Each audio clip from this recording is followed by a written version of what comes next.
All right, all right, all right. My apologies, everybody. Greetings and welcome back once again. I looked up and I was like, whoa, the time. I was working on a project.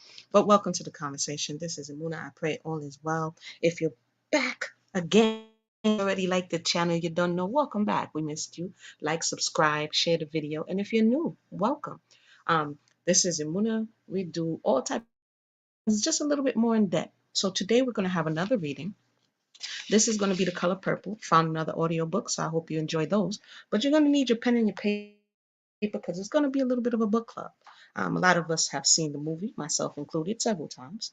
But today we're going to listen to the author read the book, and then we are going to go through the book little by little because it's going to be important for the conversations that are coming soon.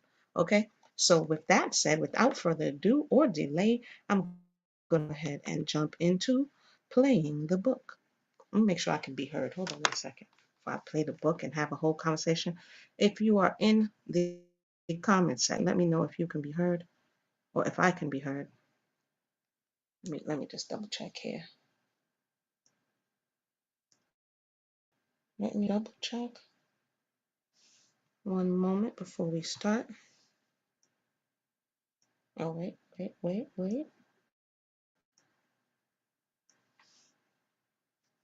It's a little bit of a delay.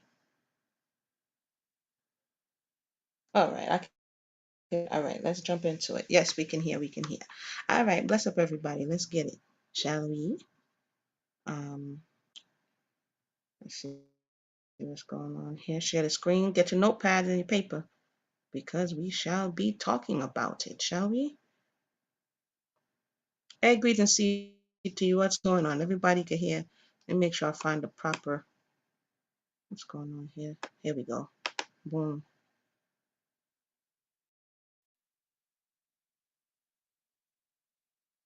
Wait a minute. All right, let's see. And now we're going to press play. Recorded Books presents an unabridged recording of The Color Purple by Alice Walker, narrated by the author and directed by Johanna Parker. This novel opens with the following preface. Preface. Whatever else The Color Purple has been taken for during the years since its publication, it remains for me the theological work examining the journey from the religious back to the spiritual that I spent much of my adult life prior to writing it seeking to avoid. Having recognized myself as a worshiper of nature by the age of 11, because my spirit resolutely wandered out the window to find trees and wind during Sunday sermons, I saw no reason why, once free, I should bother with religious matters at all. I would have thought that a book that begins, Dear God, would immediately have been identified as a book about the desire to encounter, to hear from, the ultimate ancestor. Perhaps it is a sign of our times that this was infrequently the case. Or perhaps it is the pagan transformation of God from patriarchal male supremacist into trees, stars, wind, and everything else that camouflaged for many readers the book's intent. To explore the difficult path of someone who starts out in life already a spiritual captive, but who, through her own courage and the help of others, breaks free into the realization that she, like nature itself, is a radiant expression of the heretofore perceived as quite distant, divine. If it is true that it is what we run from that chases us, then The Color Purple, this color that is always a surprise but is everywhere in nature, is the book that ran me down while I sat with my back to it in a field. Without the great mysteries word coming from any Sunday sermon or through any human mouth, there I heard and saw it moving in beauty across the grassy hills. No one is exempt from the possibility of a conscious connection to all that is, not the poor, not the suffering, not the writer sitting in the open field. This is the book in which I was able to express a new spiritual awareness, a rebirth into strong feelings of oneness I realized I had experienced and taken for granted as a child. A chance for me, as well as the main character, to encounter that which is beyond understanding, but not beyond loving, and to say, I see and hear you clearly, great mystery. Now that I expect to see and hear you everywhere I am, which is the right place. And now, The Color Purple. You better not never tell nobody but God. It'll kill your mammy. Dear God, I am 14 years old. I have always been a good girl. Maybe you can give me a sign, let me know what is happening to me. Last spring, after the Lucius come, I heard them fussing.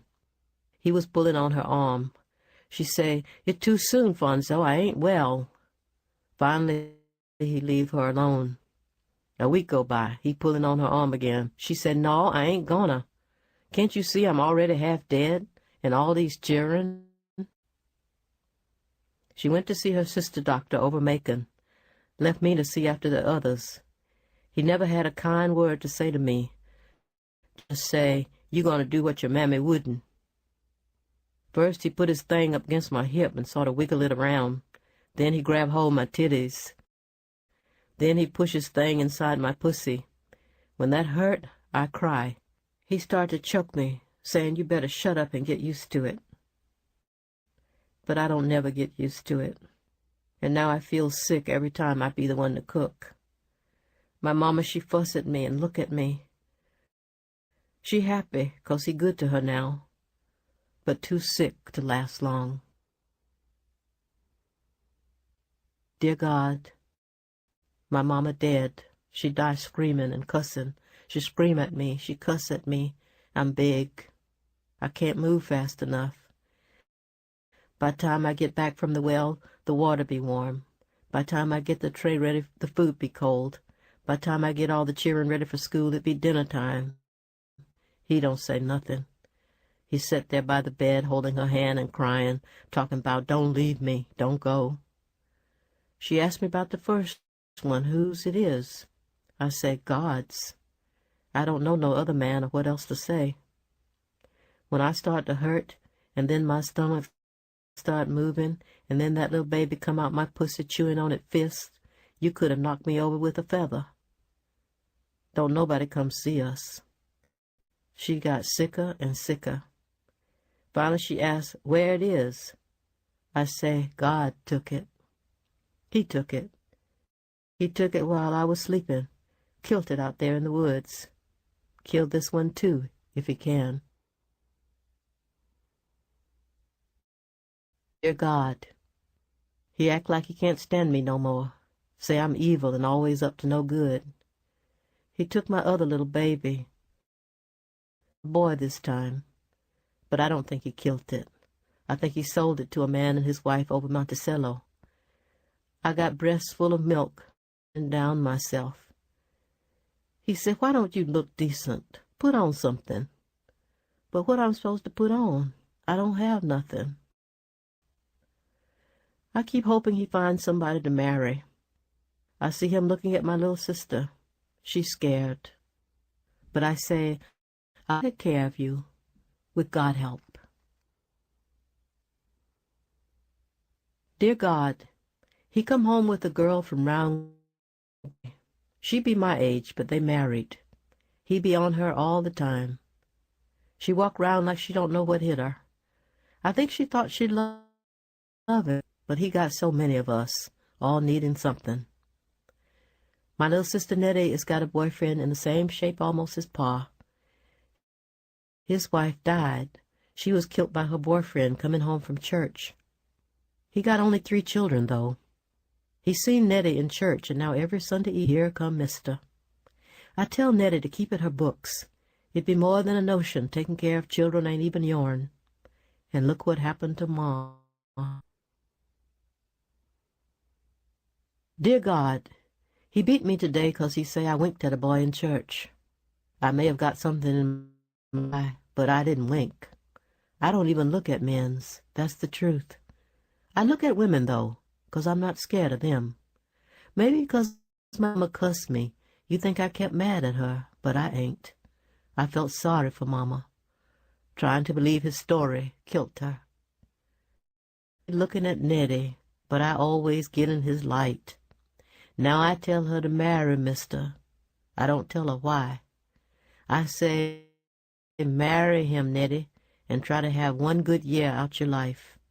After that, I know she be big. But me, never again. A girl at church say you get big if you bleed every month. I don't bleed no more. Dear God, Mister finally come right out and ask for Nettie's hand in marriage. But he won't let her go. He's no experience. Say Mister got too many children already. Plus, what about the scandal his wife caused when somebody kill her? And what about the stuff you hear about Suge Avery? What about that? I asked our new mammy about Suge Avery. What it is, I asked. She don't know, but she says she gonna find out. She do more than that. She get a picture. The first one of a real person I ever seen. She said Mister was taking something out of his fold to show Pa, and it fell out and slid under the table. Suge Avery was a woman, the most beautiful woman I ever saw. She more pretty than my mama. She about 10,000 times more prettier than me. I see her there in furs, her face rouge, her hair like something pale. She grinning with her foot up on somebody's motor car. Her eyes serious, though. Sad some. I asked her to give me the picture, and all night long I stare at it. And now when I dream of Suge Avery. She be dressed to kill, whirling and laughing. Dear God, I ask him to take me instead of Nettie while I There are all kinds of pets, and while they may look different, they all want one thing, a loving home. So for every Bob's footwear or apparel purchase, Skechers makes a donation to the save the lives of over 1 million pets. Make a difference with Bob's from Skechers. New mammy's sick, but he just asked me what I'm talking about. I tell him I can fix myself up for him. I duck into my room and come out wearing horsehair, feathers, and a pair of our new mammy high-heel shoes. He beat me for dressing trampy, but he do it to me anyway. Mister come that evening. I'm in the crying. Nettie, she finally see the light of day, clear. Our new mammy, she see it too. She in her room crying. Nettie tend to first one, then the other. She so scared she go outdoors and vomit, but not out front where the two men's is. Mister say, "Well, sir, I sure hope you done changed your mind." He say, "No, can't say I is." Mister say, "Well, you know, my poor little one sure could use a mother." "Well," he say real slow, "I can't let you have Nettie. She too young. Don't know nothing but what you tell her. 'Sides, I want her to get some more schooling. Make a school teacher out of her. But I can let you have she the oldest anyway. She ought to marry first. She ain't fresh, though, but I expect you know that. She's spoiled. Twice. But you don't need a fresh woman nohow. I got a fresh one in there myself, and she's sick all the time." He spit over the railing. "The children get on her nerve. She not much of a cook, and she big already." Mister, he don't say nothing. Stop crying, I'm so surprised. "She ugly," he say, "but she ain't no stranger to hard work, and she clean, and God done fixed her. You can do everything just like you want to, and she ain't gonna make you feed it or clothe it." Mister still don't say nothing. I take a picture of Suge Avery. I look into her eyes. Her eyes say, "Yeah, it bees that way sometime." "Fact is," he said, I got to get rid of her. She too old to be living here at home, and she a bad influence on my other girls. She'd come with her own linen. She can take the house she raised down there back of the crib.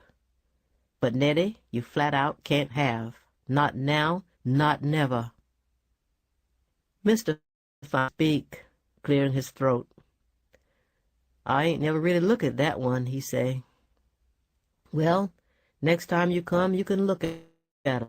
She ugly. Don't even look like she kin to Nettie. But she'll make the better wife. She ain't smart either, and I'll just be fair. You watch her, or she'll give away everything you own. But she can work like a man. Mister say, how old she is? He say, she near 20. And another thing, she tell lies. Dear God, it took him the whole spring, from March to June, to make up his mind to take me. All I thought about was Nettie, how she could come to me if I marry him and he be so love-struck with her, I could figure out a way for us to run away. Us both be hitting Nettie's school books pretty hard, 'cause us know we got to be smart to get away. I know I'm not as pretty or as smart as Nettie, but she say I ain't. The way you know who discover America, Nettie say, is think about cucumbers. That what Columbus sound like. I learned all about Columbus in first grade, but looked like he the first thing I forgot. She said Columbus come here in boats called the Nita, and the Santa Marita. Indians so nice to him, he forced a bunch of 'em back home with him to wait on the Queen. It's hard to think with getting married to Mister hanging over my head. The first time I got big, Pa took me out of school. He never cared that I love it. Nettie stood there at the gate holding tight to my hand. I was all dressed for first day. You too dumb to keep going to school, Pa say. Nettie the clever one in this bunch. But Pa, Nettie say, crying, Celie smart too. Even Miss Beasley says so. Nettie dote on Miss Beasley. Think nobody like her in the world. Pa say, whoever listen to anything Addie Beasley have to say? She run off at the mouth so much no man would have her. That how come she have to teach school. He never look up from cleaning his gun. Pretty soon a bunch of white men's come walking across the yard. They have guns too. Pa get up and follow him. The rest of the week I vomit and dress wild game. But Nettie never give up. Next thing I know, Miss Beasley at our house trying to talk to Pa. She said long as she been a teacher, she never know nobody want to learn bad as Nettie and me. But when Pa called me out and she see how tight my dress is, she stopped talking and go. Nettie still don't understand. I don't neither. All us notice is I'm all the time sick and fat. I feel bad sometime Nettie done pass me in learning, but look like nothing she say can get in my brain and stay. She tried to tell me something about the ground not being flat. I just say, yeah, like I know it. I never tell her how flat it looked to me. Mister come finally one day looking all drug out. The woman he had helping him done quit. His mammy done said no more. He said, I see her again. Pa called me. Celie, he say, like it wasn't nothing. Mister want another look at you. I go stand in the door. The sun shine in my eyes. He's still up on his horse. He looked me up and down. Pa rattled his newspaper. Move up. He won't bite, he said. I go closer to the steps, but not close, 'cause I'm a little scared of his horse. Turn round, Pa say.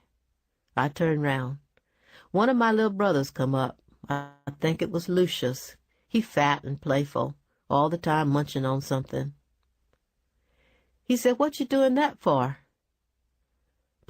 say, "Your sister thinking about marriage."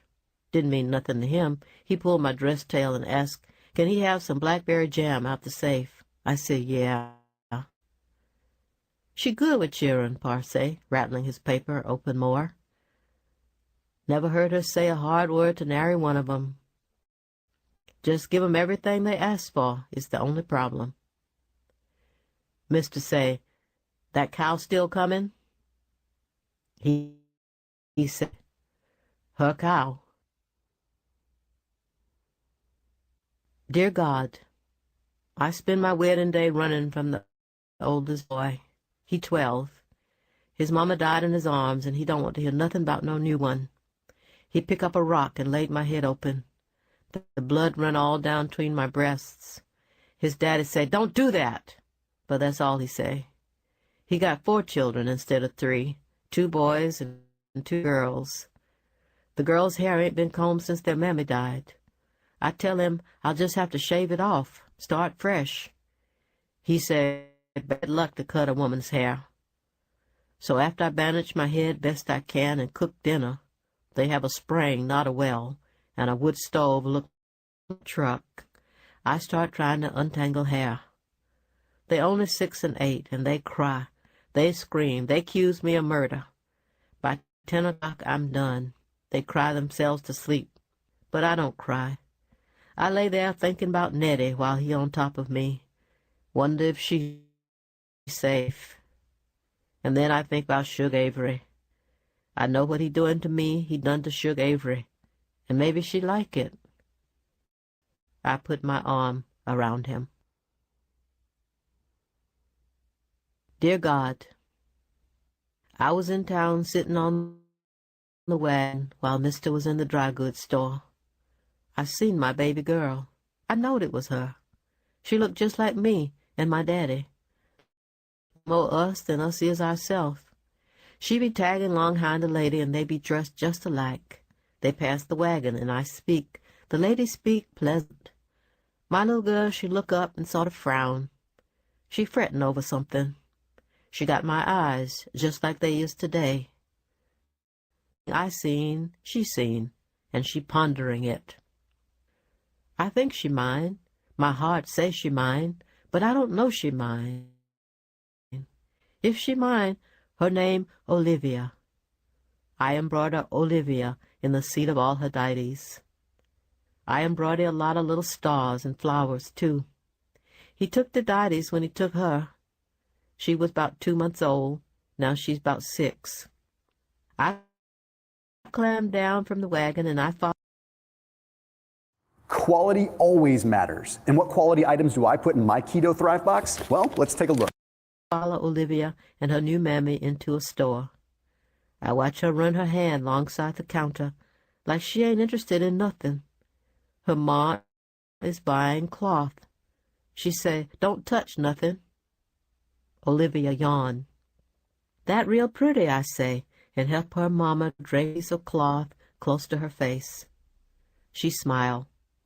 "Gonna make me and my girls some new dresses," she say. "Her daddy be so proud." "Who her daddy?" I blurt out. It like at last somebody know. She say, "Mister." But that ain't my daddy name. "Mister?" I ask, "who he?" She look like I asked something none of my business. "The Reverend Mister," she say, then turn her face to the clerk.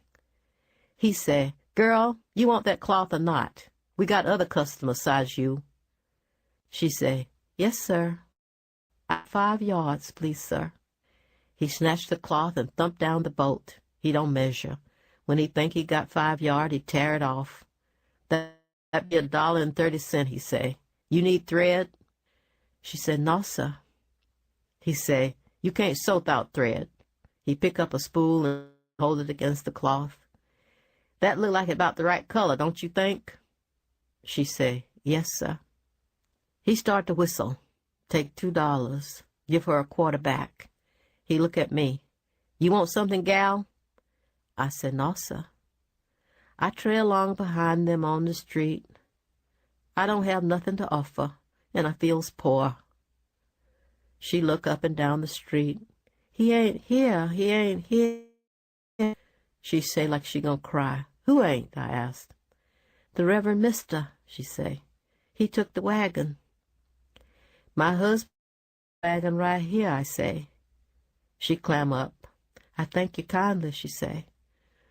Us sit looking at all the folks that come to town. I never seen so many even at church. Some be dressed too. Some don't hit on much. Dust get all up the lady's dress. She asked me, who is my husband? Now I know all about hers. She laugh a little. I say, Mister. She says, sure enough. Like she know about him, just to know he was married. He a fine-looking man, she say. Not a finer-looking one in the county. White or black, she say. He do it, I say. But I don't think about it while I say it. Most times, men's look pretty much alike to me. How long you had your little girl, I ask.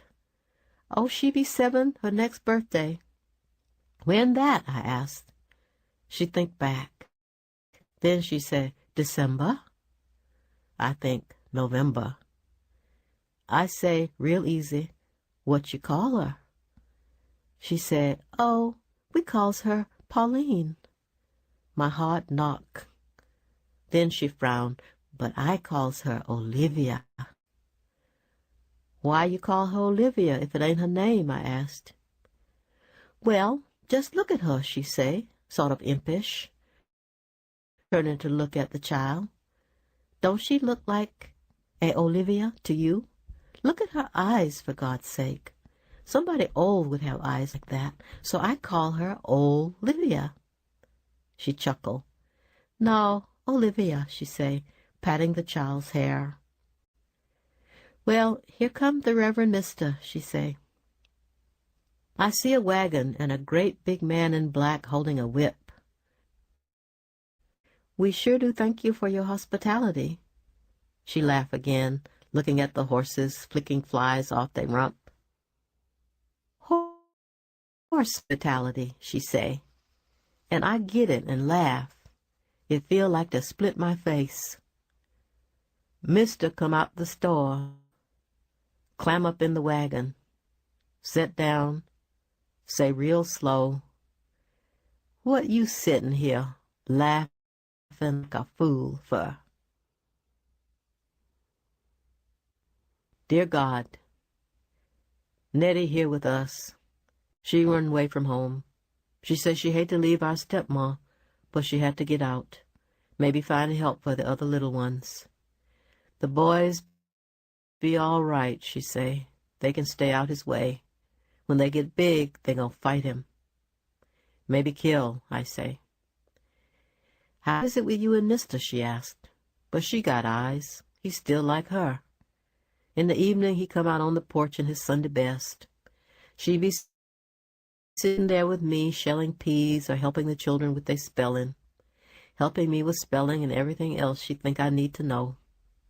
No matter what happened, Nettie steady try to teach me what go on in the world. And she a good teacher, too. It nearly killed me to think she might marry somebody like Mister, or wind up in some white lady kitchen. All day she read, she study, she practice her handwriting, and try to get us to think. But most days I feel too tired to think. But Patient, her middle name. Mister children all bright, but they mean. They say, Celie, I want this. Celie, I want that. Our mama let us have it. He don't say nothing. They try to get his attention. He hide behind a puff of smoke. Don't let them run over you, Nettie say. You got to let them know who got the upper hand. They got it, I say. But she keep on. You got to fight. You got to fight. But I don't know how to fight. All I know how to do is stay alive. That's a real pretty dress you got on, he say to Nettie. She said, thank you. Them shoes look just right. She said, thank you. Your hair, your skin, your teeth.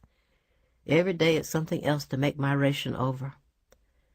First she smile a little, then she frown, and she don't look no special way at all.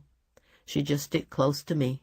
She tell me, your skin, your hair, your teeths. He try to give her a compliment. She pass it on to me. After a while, I get to feeling pretty cute. Soon he stop. He say one night in bed, well, us done help Nettie all we can. Now she got to go. Where's she gonna go? I asked. Don't care, he say. I tell Nettie the next morning. Instead of being mad, she glad to go. Hate to leave me is all. Us fall on each other's neck when she say that. I sure hate to leave you here with these rotten children, she say. Not to mention with Mister. It's like seeing you buried, she say. It's worse than that, I think. If I was buried, I wouldn't have to work. But I just say, never mind, never mind. Long as I can spell G-O-D, I got somebody along. But I only got one thing to give her, the name of Reverend Mister. I tell her to ask for his wife, that maybe she would help. She the only woman I ever seen with money. I say, right. She say, what? I say, right. She say, nothing but death can keep me from it. She never right. G-O-D. Two his sister come to visit. They dress all up.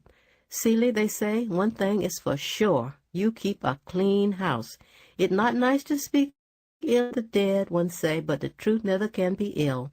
Anna Julia was a nasty omen about the house.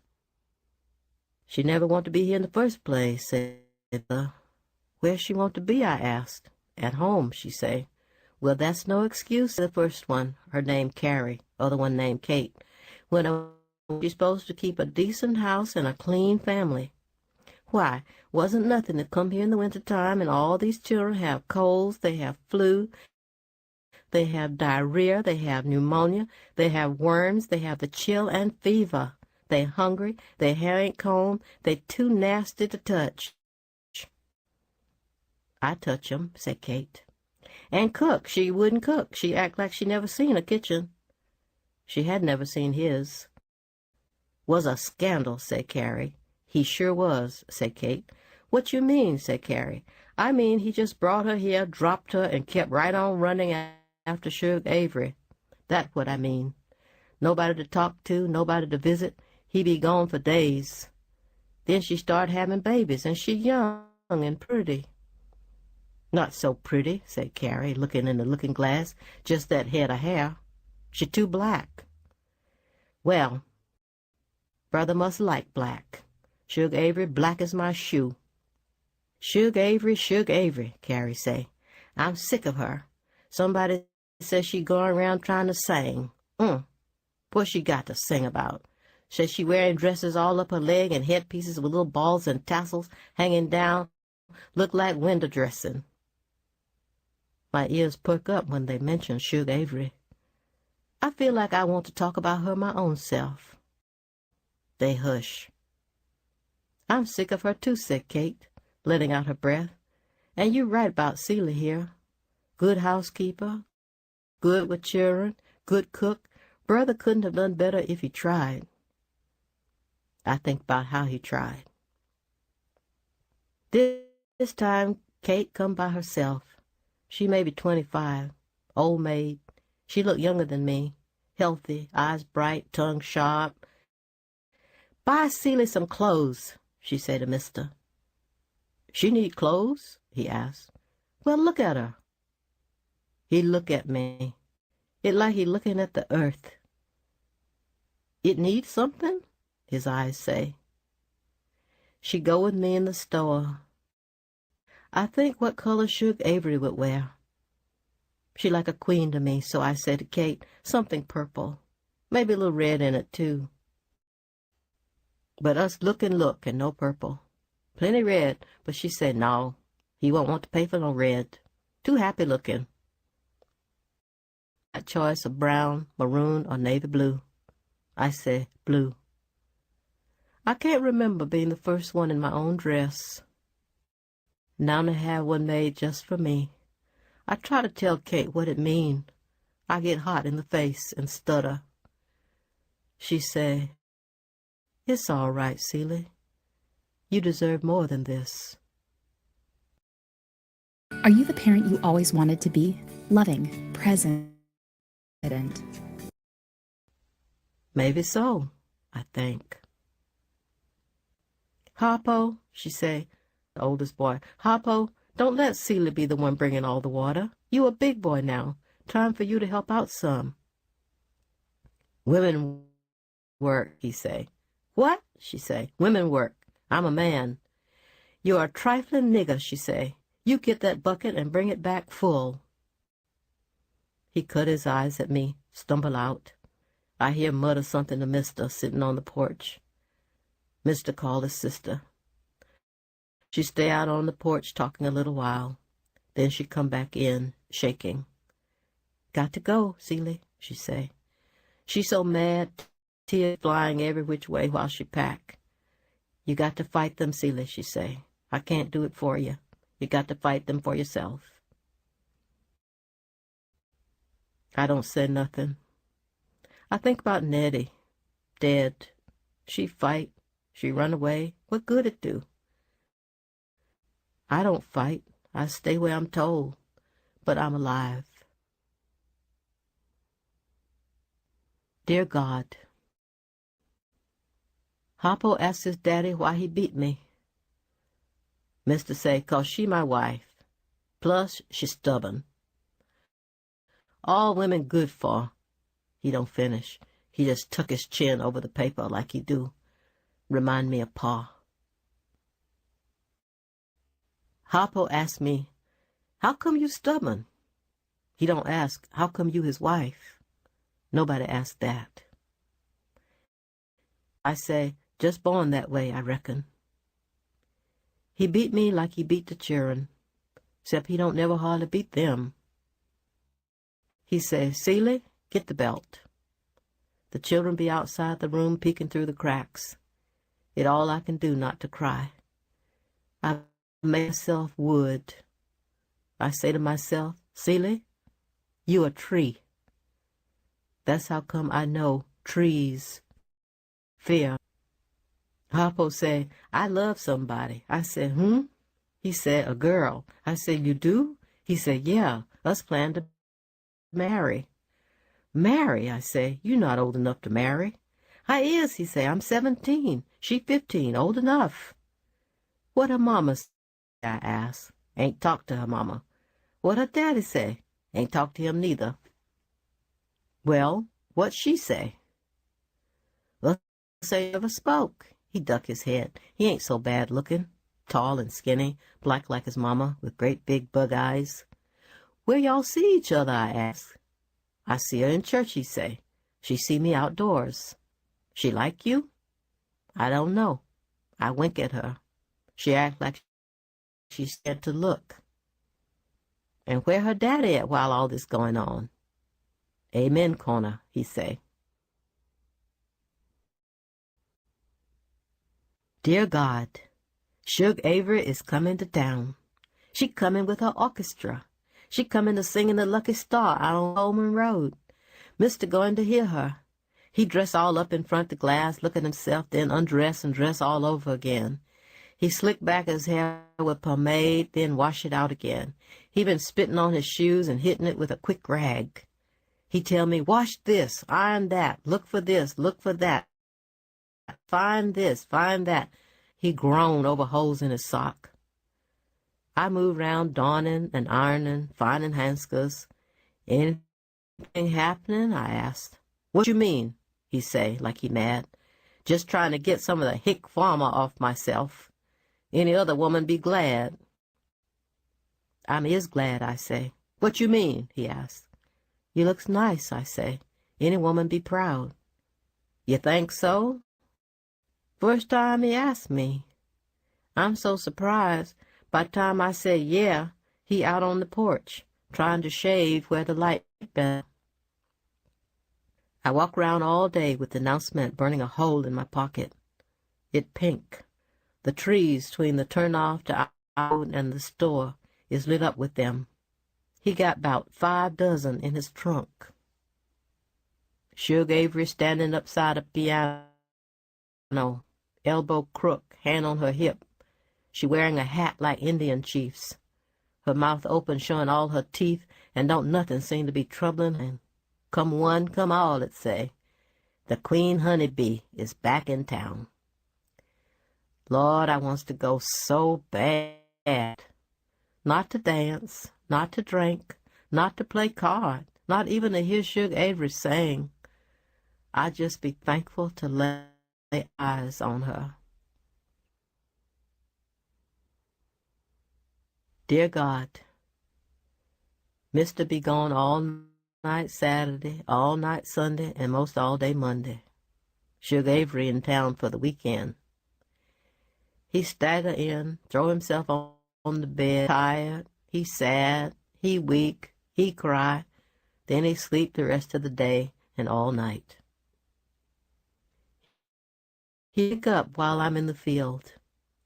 I've been chopping cotton 3 hours by the time he come. Us don't say nothing to each other. But I got a million questions to ask. What's she wear? Is she still the same old Suge like in my picture? How her hair is? What kind of lipstick? Wig?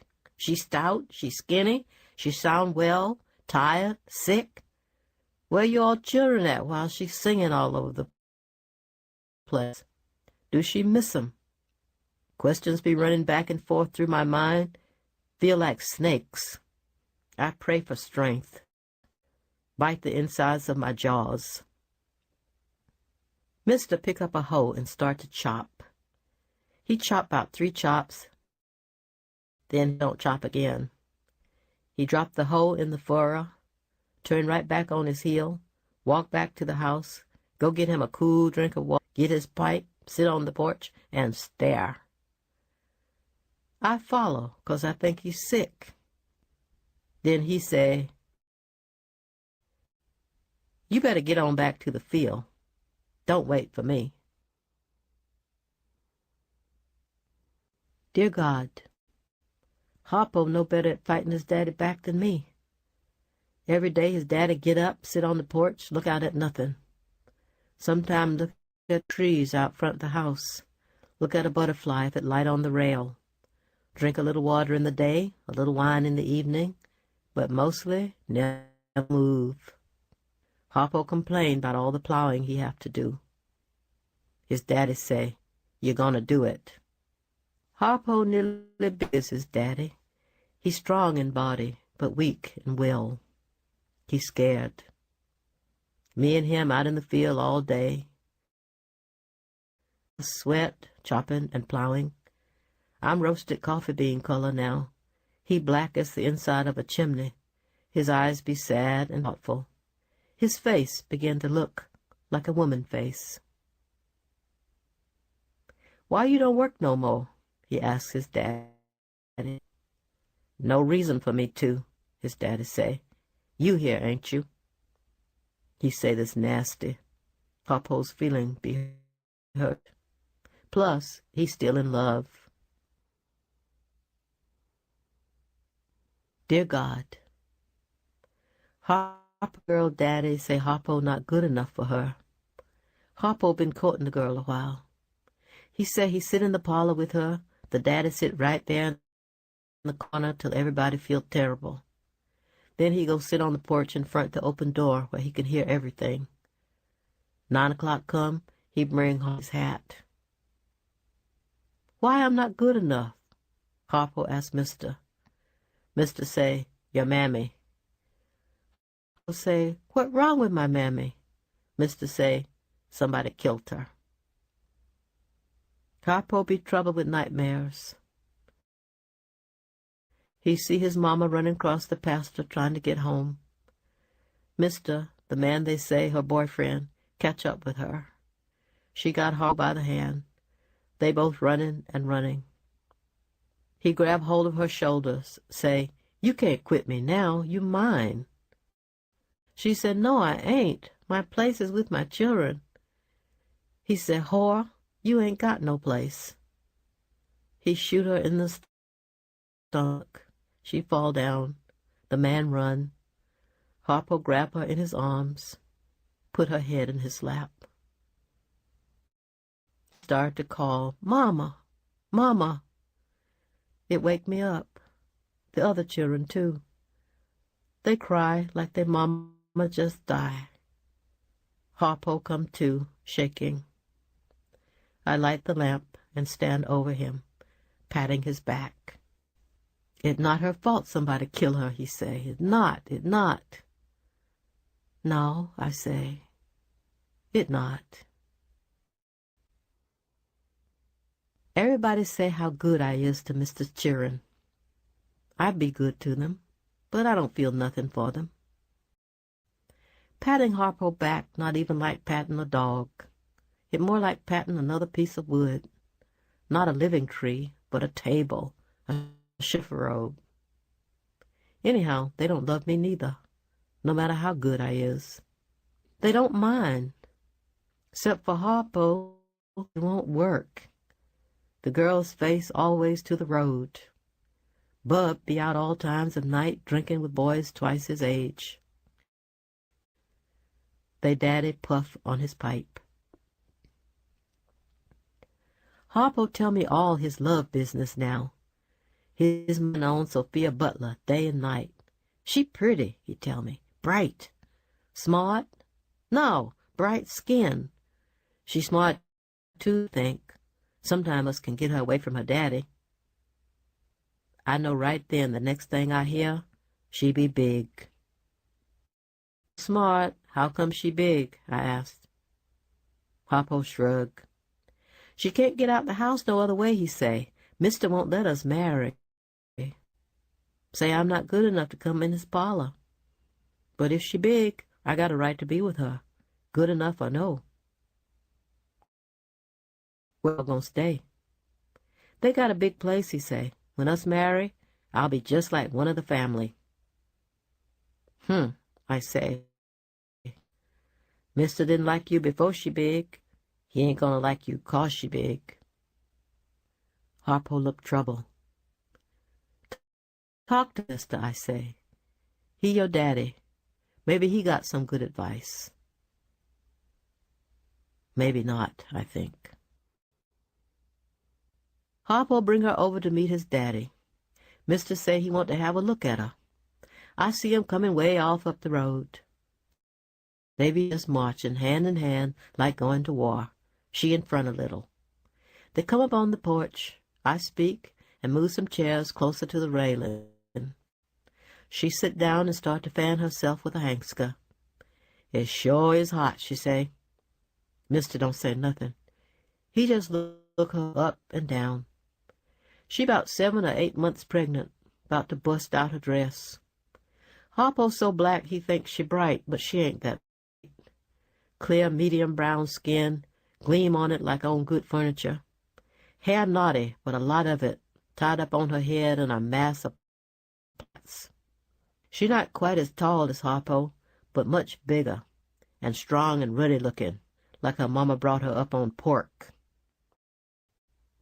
She say, "How you, mister?" He don't answer the question. He say, "Look." "No, sir," she say, "I ain't in no trouble. Big, though." She smoothed the wrinkles over her stomach with the flats of her hands. "Who the father?" he asked. She looked surprised. "Harpo," she say. "How he know that?" "He know," she say. "Young women's no good these days," he say. "Got their legs open to Tom, Dick, and Harry." Harpo look at his daddy like he never seen him before, but he don't say nothing. Mister say, "No need to think I'm gonna let my boy marry you just 'cause you in the family way. He young and limited. Pretty gal like you could put anything over on him." Harpo still don't say nothing. Sophia's face get more ruddy. The skin moved back on her forehead, her ears. But she laughed. She glanced at Harpo sitting there with his head down and his hands between his knees. She said, "What I need to marry Harpo for? He's still living here with you. What food and clothes he get, you buy." He say, "Your daddy done throwed you out? Live in the street, I guess." She said, "No, I ain't living in the street. I'm living with my sister and her husband. They say I can live with them for the rest of my life." She stand up, big, strong, healthy girl, and she say, "Well, nice visiting. I'm going home." Harpo get up to come too. She say, "No, Harpo, you stay here. Me and the baby be waiting." He sort of hang there between them a while, then he sit down again. I look at her face real quick then, and seem like a shadow go across it. Then she say to me, "Mrs., I thank you for a glass of water before I go, if you don't mind." The bucket on the shelf right there on the porch. I get a clean glass out the safe and dip her up some water. She drink it down almost in one swallow. Then she run her hands over her belly again and she take off.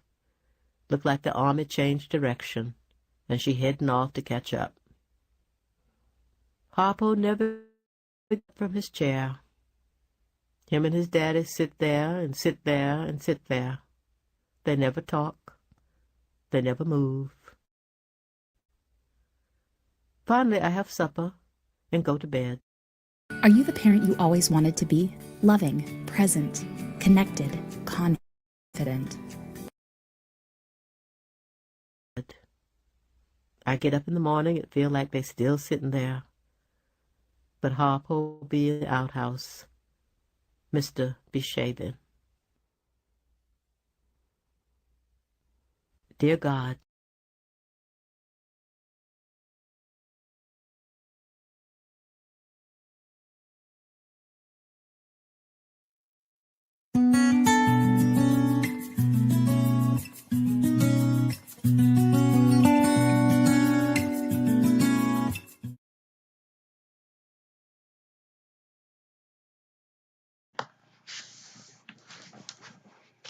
All right, all right, all right. Let me know if I can be heard. That is, we're going to stop right there and we're going to pick it up on our next Color Purple audio book session conversation. I pray everybody's doing well. If you're just coming in, this is Mona. Let me make sure that I can be heard. If you have any questions or comments, if you'd like to share your thoughts, I'm going to put the link in the box for a little bit of feedback on that portion of the Color Purple. Let me know if you heard the audio book. This is the author of the book, so she reads it very well. Let me go ahead and drop this in the box here. Let me make sure I can be heard. Wait a minute. Yeah, Sophia was doing the most. Sophia was doing the most.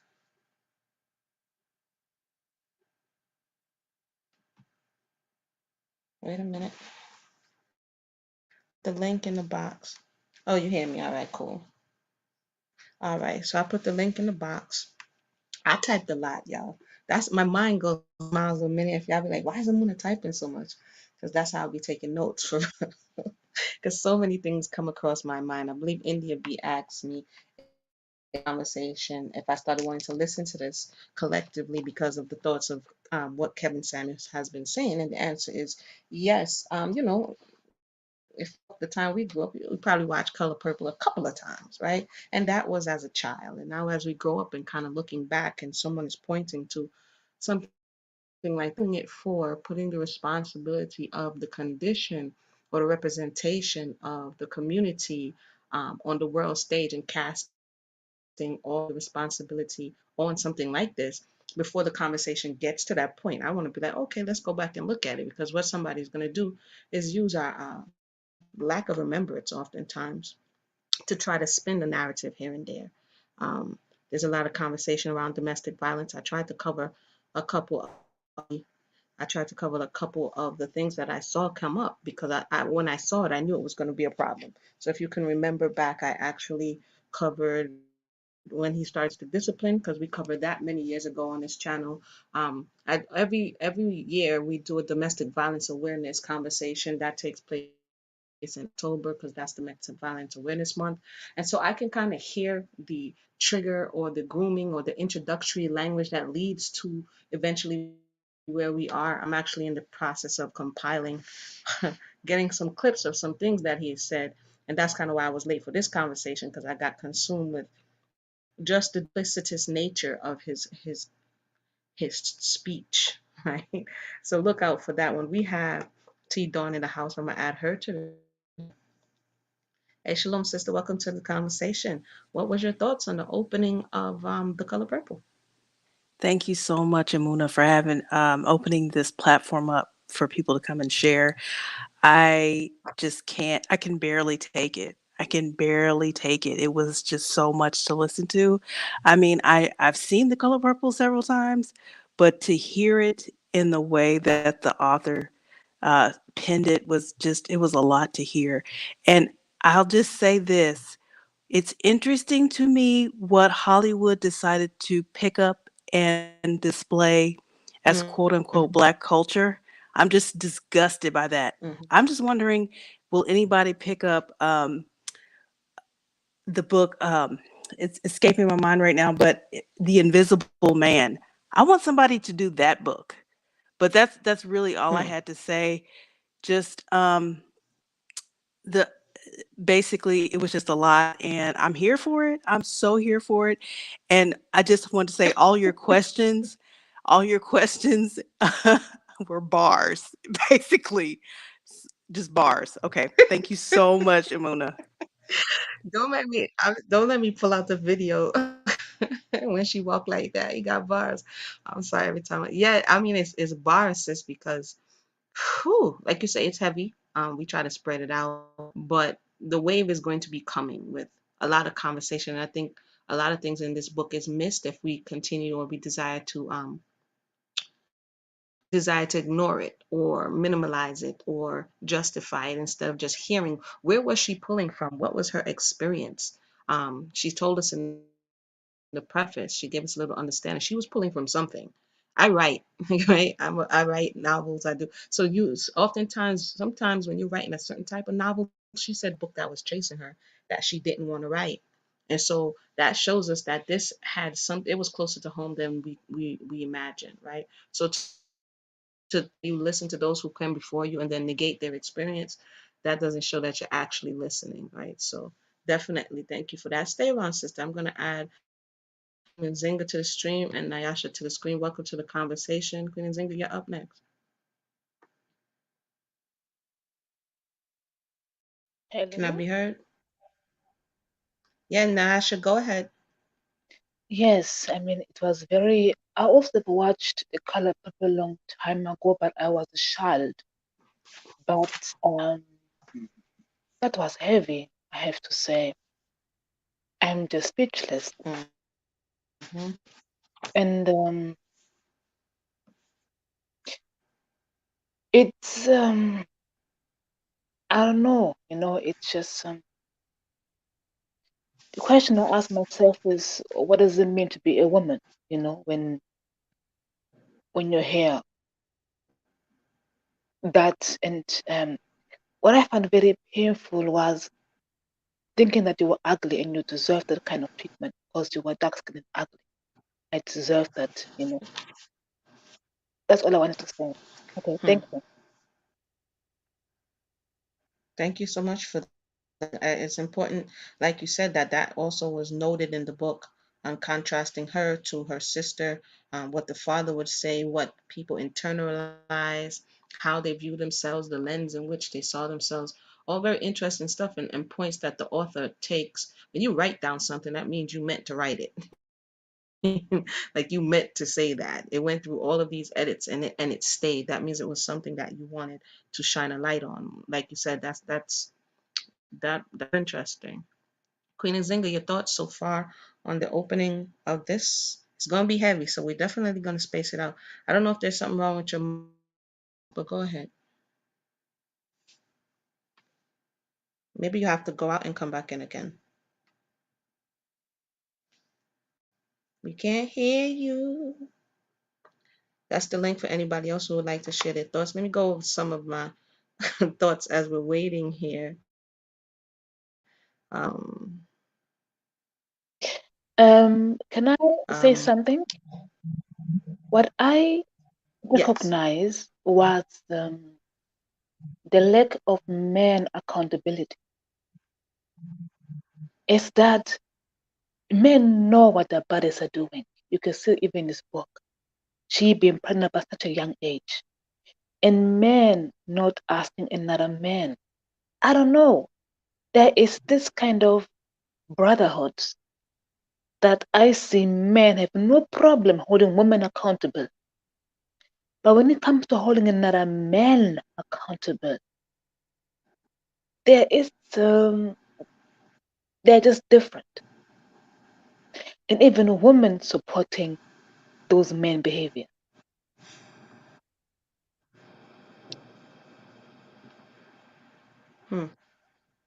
Question. And speaking about the accountability of men, I found it interesting that the opening line on the book is in a male's voice. That's how she opens the book, is how she's viewing what the man is doing to and saying to her, which is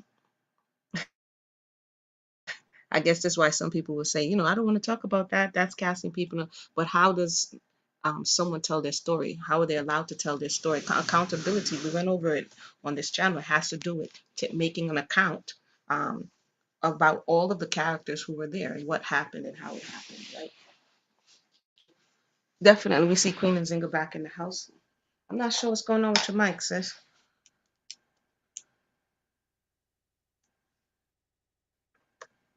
Your microphone not working. We can't hear And you. and I think that we have to be honest. The breakdown of the black family didn't start with feminism. It starts right now in this story. This is where the breakdown starts. But now when you're on YouTube, you always see all those men saying feminism, feminism, but the breakdown, I think, started a long time ago. This is what I think, my opinion. And I would have to agree that I ask a question all the time. What is it? It's a response. Oftentimes we don't want to acknowledge that, like abolition, it's a response to slavery. You wouldn't have to have abolition of slavery if slavery didn't exist. So you wouldn't have to have someone saying, I'm entitled to rights if somebody wasn't stealing their rights, you know what I mean? Or compromising or violating them. So sometimes people get upset or angry about the response and not looking at why the person or the people are crying out in the way they are, right? So I agree that I can't hear you, sis. No, I can't hear anything. You're in the stream, but we can't hear you. You're in the stream, but we can't.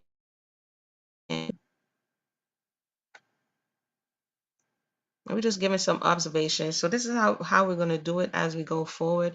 You can share your thoughts. I know it's a lot as we go along. So then at the end of the stream, we can just go back over some of the things that stuck out to kind of build an understanding of what it is that we're hearing. Princess Bat says, spoilt twice or freed it. Imagine your father thinking so little of you after he messed up your life. And again, yeah. Tell us what you have to say, sis. I'll read it out loud for you. Not sure why I can't hear you. And it was the way it, and I noted that that's the same thing that happened in the story of Tamar and Amnon, David's son in the Bible, is that he desired his sister, which was off limits. It was this unlawful relationship. And because he felt as though he was the male and he was entitled, he violated her. And then after he violated her, he despised her, right? So this is not the first, second, or third time we've seen something of this nature. And at the end of the day, the woman carries the shame. That's something for us to take a look at and be honest about. Another interesting note in the book, Queen Nzinga said, this reminds me of 3 books that were Black women's voices, The Bluest Eyes, this one, and Push. And it's interesting that this is the book that people are mad at. Like, her voice shouldn't be heard, her perspective shouldn't be heard. She should cover, controversial. She should cover his shame. You know, interestingly, like I said, I was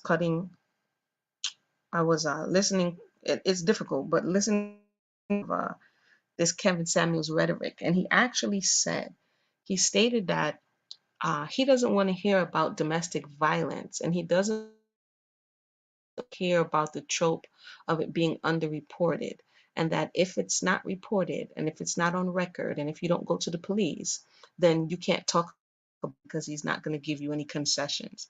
That's fascinating. I spoke to my mother about it because the very reason that the women are not reporting or underreporting is to kind of cape for or cover the man because she knows he's at a greater risk from being within the system. And that very that she's giving, that very thought that even though she's being compromised, she wants to cover him so that he's not compromised.